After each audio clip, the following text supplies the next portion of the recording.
Laga!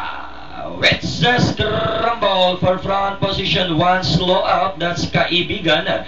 Gold Spear shows alertness at the start and moving upon the outside. Tukmo by Darrell, Queen Banana, Speed Bullet, Red Toy comes next, and by there's a Kruka, Cheskaran, Queen Hera, Friendly Fire moving up by the Deep Rising, and about 6 deep we have Don Perigold. Next in line is a Golden Boy, Kaibigan, one slow out, now racing second last, while Amazing Act is running at the tail of the field.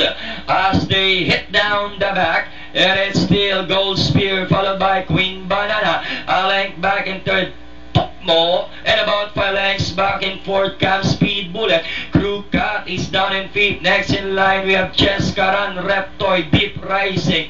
Next in over is now Friendly Fire. Then comes entry number 12. That's Don Perigold alongside Golden Boy, Kaibigan past the last 500. Gold Spear just in front. Then rushing up now and taking the opportunity to grab the lead is Speed Bullet. Now we got Speed Bullet shot clear by about 2, and in second Gold Spear by the Kruka 3 and 50 to travel is Speed Bullet by about a length and a half, and by the Kruka Reptoid is on the outside. Inside the last 100 is Speed Bullet